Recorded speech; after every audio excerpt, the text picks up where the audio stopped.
So this is his daughter who was born. I think there's a disorder. She's smaller than she should be at this age, and then it affects the shape of the head as well. And he was inside. I believe he was trying to get inside, or had actually been inside and was asked to leave, or he was then told he couldn't enter.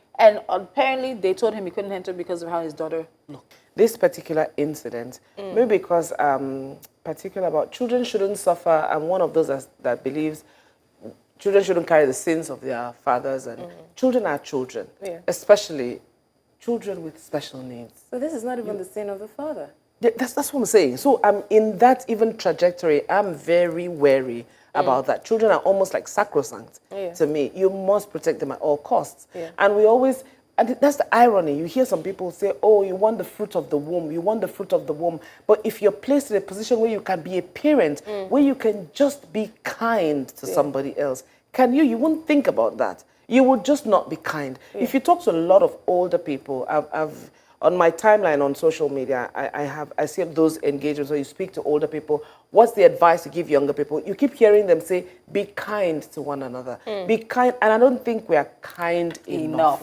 There's also that shame of disability, because most people that have disabled kids sometimes leave them at home in 2025. So, people should bring out these children, let them experience society. It might actually help. But would you blame them if they see this video? They would definitely be and maybe the man wanted the child to experience society on a public holiday. I also think it's not just about the children experiencing society. I think it's also about society experiencing them. Discrimination of special needs people happen everywhere in Nigeria. Here in Lagos State, when you go to banks, the ramps are not wheelchair. They're not special needs. How do you get in? How does inside the cubicles? How do you get inside the cubicles? Exactly. They're not houses don't have this thing. There's no accommodating system for them. But this is particular because first, this is a child. I served in Ilorin, and I kind of know how Ilorin people are. There's only one mall in Ilorin when I was there, so I'm guessing that is the mall. I've gone to the page of the mall, Ilorin Emirates Mall. I can say it with my full chest because they've released something, so we can say who they are.